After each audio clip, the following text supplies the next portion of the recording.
right? So if I'm imagining that W1 and Wn are sort of not friends with each other, then we would have to, like, someone else would have to talk to Wn, right? So let Wk be like some new person who talks to Wn. And then we get Wn minus 1, Wk plus 1, and back to W1. All right, what have I just done here? What I've just done here is like sketched a situation which I know can't happen. And the reason why it can't happen is because I know, given the assumption that there's no Hamiltonian cycle in G, that I can't ever make it all around through all the vertices without using this special edge that just got added. And so, like, the idea here is that somehow in G prime, W1 and Wn are friends, right? And sort of by the way I set up this proof, I know that G prime has a Hamiltonian cycle. So, like, sort of, you know, let it look something like this, right? Well, what this means is that, like, I can't avoid this edge. And if I can't avoid this edge, then what I know sort of can't happen is that someone is friends with Wn, but then Wn can, like, continue the loop in such a way that it gets back to W1. This can't happen. Okay, yes? Doesn't that graph of too many edges to be in the set? Say it again? Does that graph have too many edges to be in the set? Like, that has m plus, am I counting wrong? Does that have m plus 1 edges? I never said anything about how many edges there are. N is the number of vertices. I never said anything about edges. I just said that G has the most numbers. Yes? So, I mean, if we're assuming that these connections between W1, W2, etc. already exist, then you don't even need two connections, right? If anything between W1 and Wn connects to W1 directly, then we already have a Hamiltonian cycle, right? It has to cover it. It has to get everywhere. Oh, right.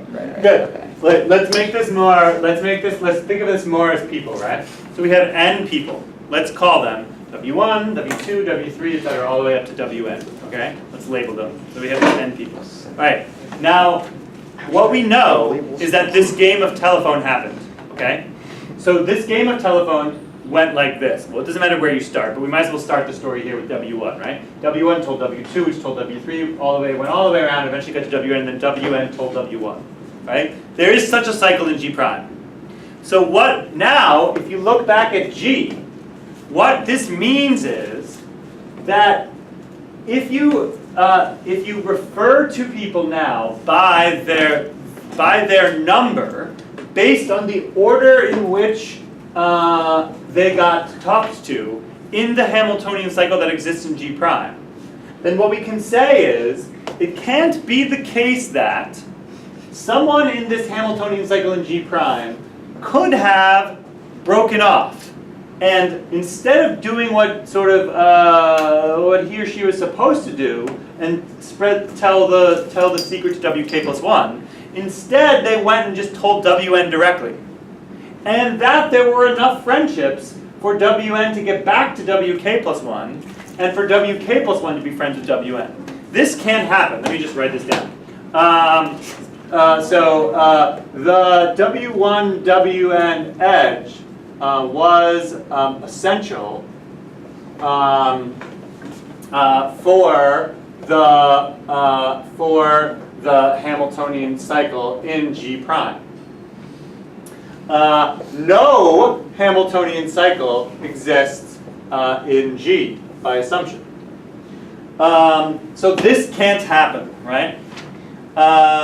Okay, so referring to vertices by the order in which they were visited in the Hamiltonian cycle of G prime, which is a kind of an awkward thing to do, but that's what we're doing, right? I'm taking this Hamiltonian cycle that exists in G prime, and I'm labeling the vertices by the order in which they appeared in that Hamiltonian cycle.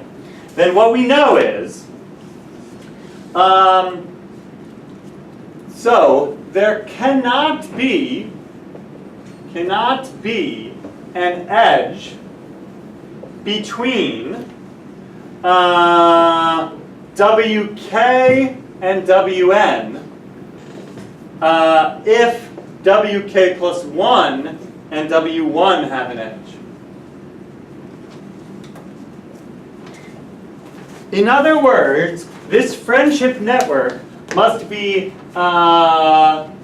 strong enough such that with this one addition, we get a Hamiltonian cycle, but weak enough such that no one along the way could possibly be friends with Wn. Because obviously, look, the arrows can be reversed, right? So if Wn minus 1 and Wn are friends, then the secret could go back the other direction, right? So it was like, if Wk were friends with Wn, and Wk plus 1 were friends with W1, that would ruin it. Want me to say that one more time? Everyone's getting sleepy. Don't be sleepy. If Wk were friends with Wn, just like put yourself in the, I don't know, I never know whether to be more silly or less silly. Put yourself in the moment, right? You're in the moment. Have these friends. Remember, W1 in the real world, the real world of G, I mean. In the real world of G, W1 and Wn are not friends. Agree? Say agree. Agreed. Okay, and also there's no Hamiltonian cycle. But when I add this friendship, suddenly there's a Hamiltonian cycle. So if suddenly there's a Hamiltonian cycle now between these two friends, then reimagining this circle, it couldn't have been the case that a certain person would break away and tell Wn, right? Because if a certain person broke away and told Wn, then you could run it backwards, and when you got to Wk plus 1, they could go tell W1, and that would be a Hamiltonian cycle in G. In other words, these two friendships cannot both exist. There cannot be an edge between Wk and Wn, and also an edge between Wk plus 1 and W1. It's a very awkward thing to say, because I'm referring to Wk and Wk plus 1 in terms of the order that they were visited in this Hamiltonian cycle. Okay, maybe if I write more it'll be clear. Okay, so here's what we're going to do. Gossett doesn't do any of this explanation, he just jumps right to this. This is Gossett proof, but hopefully presented more coherently. Who can say? Let B, woo, B, are you following along in Gossett? Yeah. Yeah. Let B be the set of all of the Wi's in V such that Wi, Wn is an edge. In other words, what is B? B is all the people who are friends with Wn. Right? So it's all the people who at any point along this cycle could have stopped and skipped to Wn. Okay? And what we can say about these people is it can't be true that the person they were destined to tell next in the cycle was friends with W1. So let's consider that group next. Let F be the set of all vertices in V such that Wi plus 1 W1 is an edge. And these are edges in G, just to clarify. These are edges in G. Okay, and what we can say for sure, which has been the whole thing we've been talking about for the last 10 minutes, what we can say for sure is that B intersect F is empty. You cannot be a member of both of these sets. What are these sets again? B is the set of all the people who are friends with Wn. That's pretty clear. F is this set which is extremely difficult to articulate. F is the set of all the vertices such that the next person in the Hamiltonian cycle in G prime is friends with W1. Do you want me to say that again? Am I going too slow, too fast, just right? Too slow? Okay, too slow. 45 minutes, perfect. So this is the set of all people friends with Wn. This F is the set of all people whose next person in the Hamiltonian cycle is friends with W1. Okay, well now we just do it, right? What is the degree, what is the size rather of B the size of B is just all the people who are friends with Wn. So the size of B is just the degree of Wn. Fact. What is the size of F? Well, the size of F is, okay, never mind the way this set was constructed, which is a little bit awkwardly, it just ends up being everyone who's friends with W1. So it's just the degree of W1.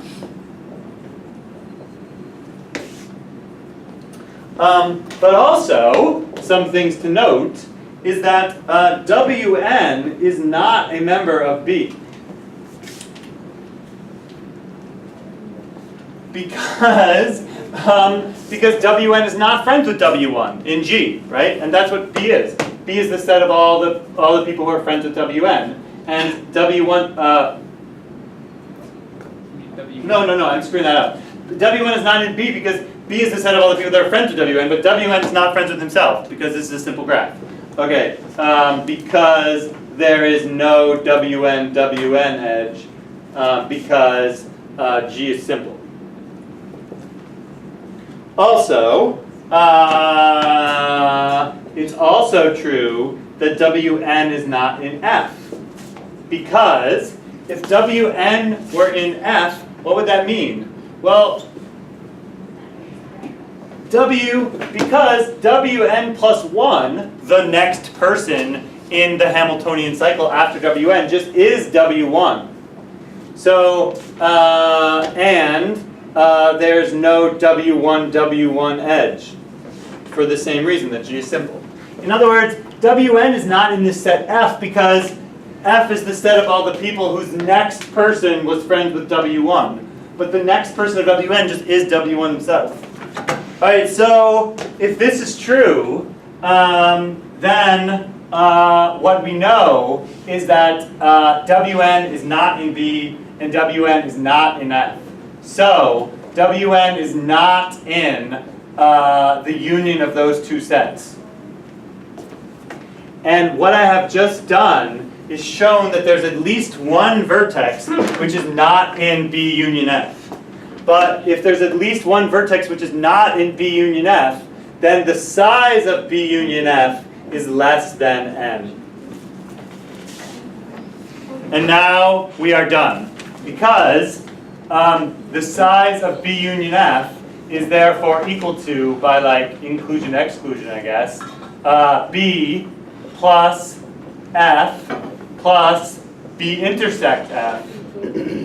But this we showed to be the degree of Wn. This we said is the degree of W1. And this we showed to be 0. You mean minus B intersect F? Minus. But 0 anyway. Yep, but minus, of course, yeah. Well, this is impossible because I know that the degree of W1 is greater than or equal to n over 2. And the degree of Wn is also greater than or equal to n over 2. When you add them up, what you get is that the degree of W1 plus the degree of W2 is greater than n. And this is, or greater than or equal to, I guess. This is a contradiction. On the one hand, everyone in this friendship circle is so well connected that everyone is friends with half the people. And so if you take the degrees of any two people, they have to add up to be, or rather the sum of the degrees of any two people has to be n or bigger. On the other hand, there can't, this particular pair W1 and Wn, if you take all of Wn's friends and all of W1's friends, they don't add up to n. Because if they did, you could complete this Hamiltonian cycle in G, and you can't by assumption. And so what we have here is a contradiction, and the contradiction comes, in my opinion, right over here. It's this moment. It's this moment that I assumed that there was anything at all in this set S of n, right? I think it's pretty hard. Do you think this is hard or just kind of boring or there's a lot going on? You didn't think it was that hard? I wouldn't have thought of it. I wouldn't have thought of it. Alright, yeah, me neither. Yo. Where is the degree of wn plus 3 or w1 is less than n coming from? Where is that less than n? Because here, right? So what we did is we sort of constructed these sets B and F.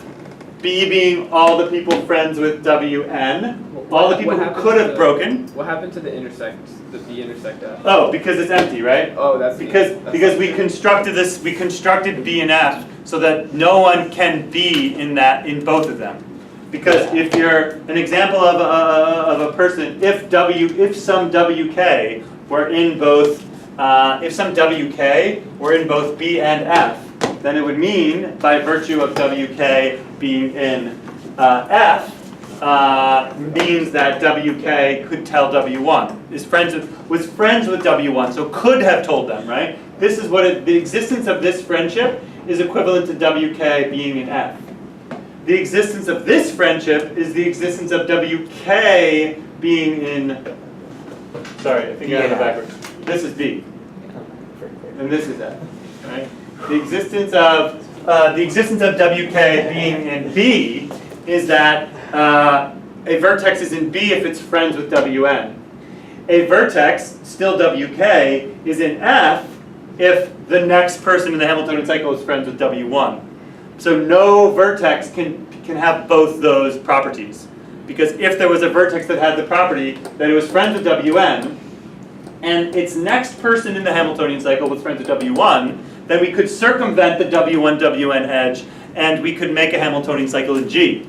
But since there's no Hamiltonian cycle in G, no circumvention is possible, and so no vertex can have this relationship that it's friends with Wn, and its next one is friends with W1. And since no vertex can have that relationship, these two sets are empty. The intersection of these two sets are empty. But also, also there's at least one there's this vertex that's not in either of them. So the sum of both of these together is less than n, but then that violates the condition. All right. Good. That only took 25 minutes. Good job, class. Today we're going to do 2 more sections. Ready? Yeah. They're so easy. Okay. Good. Spin the camera over here. Oh, and then there was like some homework. I propose we don't go over the homework. Yes. Agreed. Okay, good. It was like pretty easy? Yeah. Okay, good. Good, that was one of the 4 things, so only 2 things left.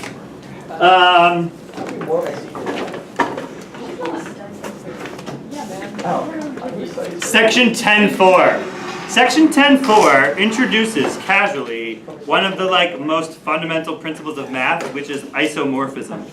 And it kind of rambles on about various things that aren't important. So let's just get right to it. What does it mean? What is a graph anyway? This is going to get philosophical for a second. What is a graph? Well, you might say, hey, a graph is just a set of vertices and a set of edges. And if you said that, you would be right. But when some people think of graphs, they think of a bunch of dots and lines and stuff, right? Say right. Woo! So take the following 2 graphs, man. That's a graph, and that's a graph. Talk to me about these 2 graphs. It's the same. They're like the same, man. And though these 2 graphs look different, and in fact, let's call this V1, V2, V3, V4, and let's call this V5, V6, V7, V8. First of all, let's call this graph G, let's call this graph H or something. Okay, well they are 2 different graphs, that's for sure, because they have different vertex sets and the edges are also different or whatever. But in some sense, they're kind of the same. Note that I've drawn them differently. But of course, the drawings are just like the marks on the paper, right? This is what we talked about in logic, right? How there are no real triangles. If you didn't take that class, next year or never. Please admit, at least when it comes to graph theory, that the way I choose to draw the edge connecting V1 and V2 is irrelevant. if I want to be like weird or something and go like, woo, then I haven't changed the graph in any fundamental sense because the graph is just defined by whether or not V1 and V2 are adjacent. So it's not really a geometry relationship, it's just like a set of vertices and in a very discrete sense, whether or not there's an edge between them. Good? Okay, so the way I choose to draw the arrangement is irrelevant. But also, fundamentally, I feel that these two graphs are basically the same. And when I say basically the same, I mean have the same structure or something like that. Okay, so in order to speak of graphs being basically the same or not, we have to have some sort of vocabulary for this. And the vocabulary we have is that we say the two graphs are isomorphic. And this is not just a word we use for graph theory, it's a word that we use to describe any kind of like mathematical structure. Have you guys heard this word before? Yeah. When it came up in logic, when have you heard it? Just comes up? Sounds like a thing. The way I'm going to tell, can I tell the same story over again that I tell in logic? So, good. The way I like to think about isomorphisms, two structures, generally speaking, two structures are isomorphic if they are basically the same. Okay, so take a movie, for example. Say, for example, Mean Girls. Okay, a movie that is now getting really old. Raise your hand if you've never seen Mean Girls. Oh my God. 1, 2, 3, 4. Okay, good. 5. Okay, it's just a movie. I mean, you're not missing anything groundbreaking, but it's a teen comedy. It's pretty good. It's pretty funny. Here's what happens in this movie. A lot of teen drama. There's like a girl, she was like in private school, she goes to a new school, she makes friends, she makes enemies, she has crushes, then people have crushes on her back. There's all kinds of stuff going on. Okay, so you might think, oh, good, you might think, we can model this with graphs. Let every character in this movie be a vertex, and let's add edges. Perhaps these edges need to be color-coded or something like that, based on whether it's friendship, enemies, or maybe it's like romantic interest, and maybe it needs to be a directed graph because it only goes in one direction. But does everyone agree that like virtually any movie could be modeled as like a set of relationships, and sometimes it might not be so obvious whether they're friends or not because there's like, you know, other categories. But, all right, good. Woo! So imagine that you're good. Imagine that you are such a big fan of Mean Girls that you have done this, and you have made a graph just explaining all the relationships of this movie, and you really have it under control. Or you've just like seen the movie twice. All right, now you're hanging out on a Saturday morning on YouTube, hitting the random video button over and over again, watching like, you know, various whatever comes up when you hit random video, who knows. And suddenly some cartoon dogs appear on screen. And the dogs are speaking Russian.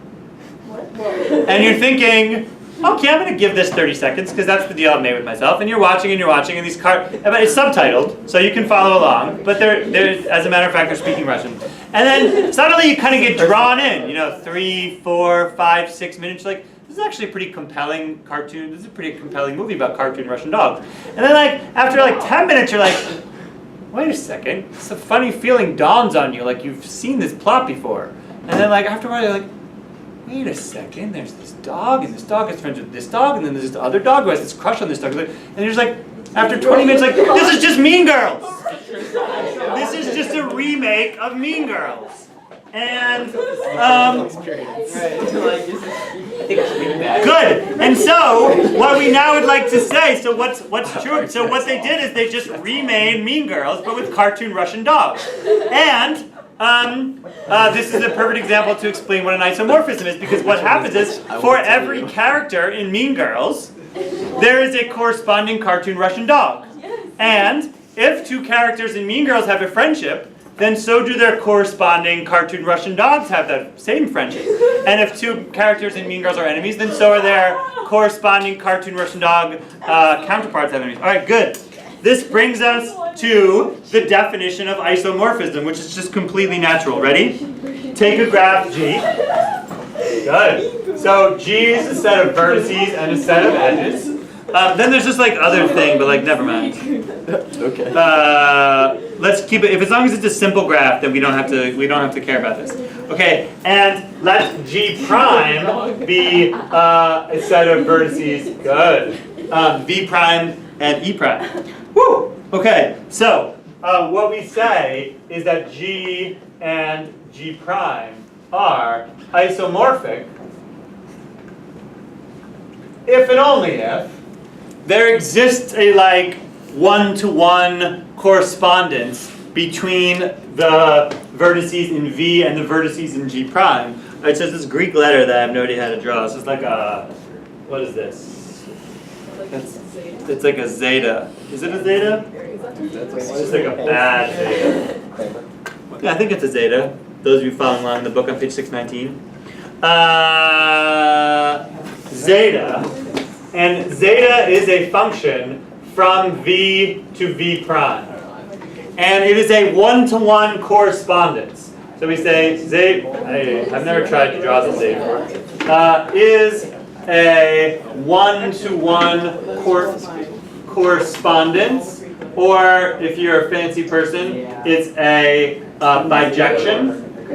That's good. That's just what a one-to-one correspondence is, such that, well, the definition just writes itself. If V1 and V2 are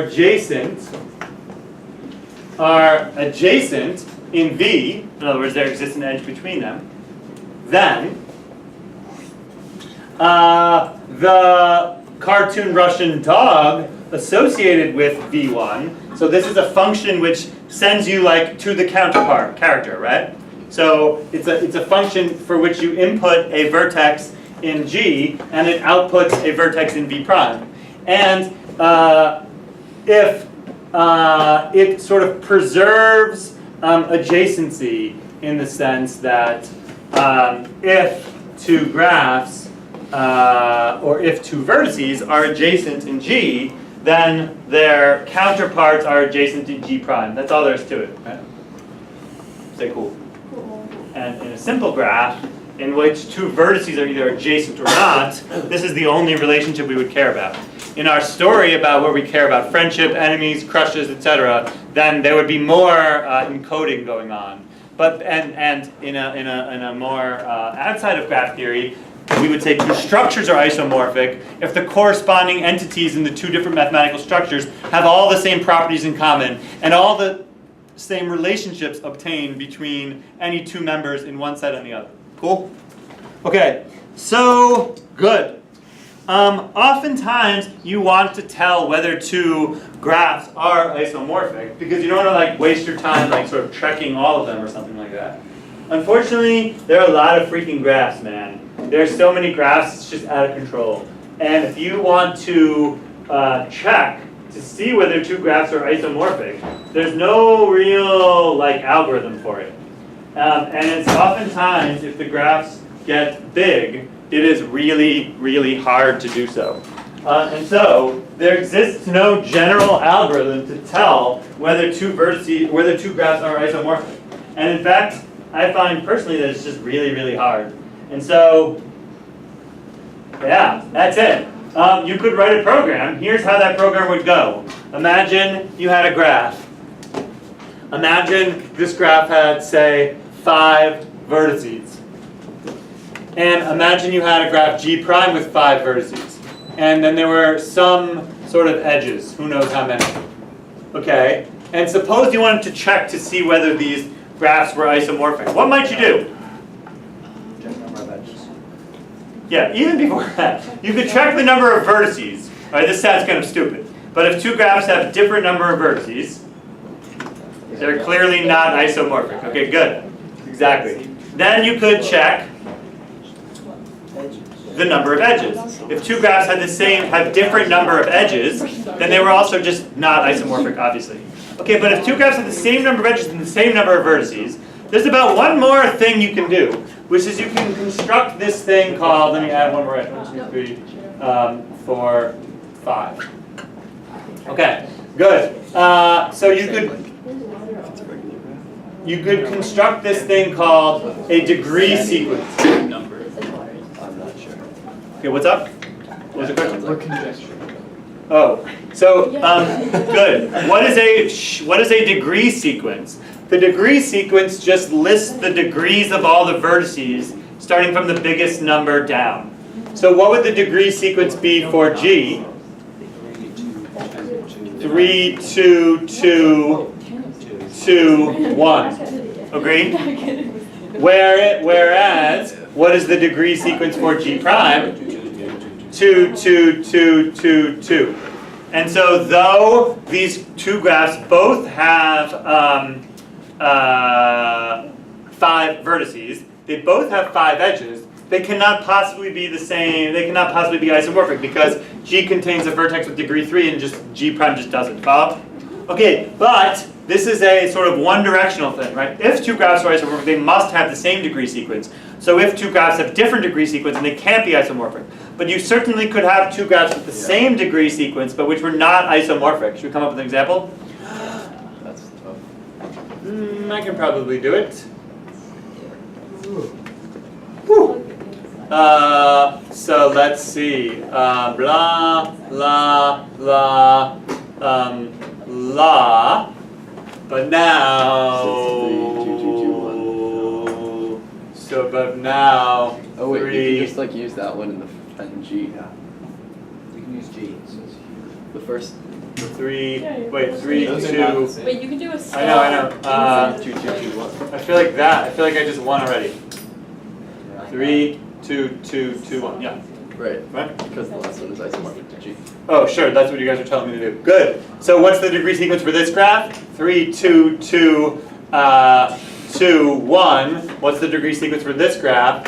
3, 2, 2, 2, 1. Yet these two graphs are not isomorphic. Why are they not isomorphic? That one has a cycle of length 4. This one has a cycle of length 4. This one simply does not, right? Or rather, this one has a cycle of length 3. Are we paying attention? And this one doesn't. Okay, so in general, if you were just like a computer, note how we did this with our like human brains. But like, if I up this crap to like 10 vertices, you're so screwed. One year I made some long joke about like when the robot apocalypse comes and like AI takes over and enslaves us, like they'll just give us simple problems like, are these two 10 vertex graphs isomorphic? And we'll be like, I don't know, I need like a week to figure this out. And they'll just like, boop, boop, boop, boop, boop, boop, boop, and they'll just like, then they'll be like, you do not have access to this portal. Die, humans. Okay, good. Unfortunately, the graphs, the AI doesn't have a pretty good way to do this either, man. Because how might you write a computer program to check whether two graphs are isomorphic? Well, first check if they have the same number of vertices. If they don't, check if they have the same number of edges. They don't. Check if the degree sequence is the same. If that doesn't work, But then, what are you going to do? Someone erase that board. What are you going to do if they do have the same degree sequence? Well, you might have to tediously go through considering every single possible function. And if you have two graphs with n vertices, how many possible functions are there? This is a simple, relatively straightforward counting question. How many functions are there which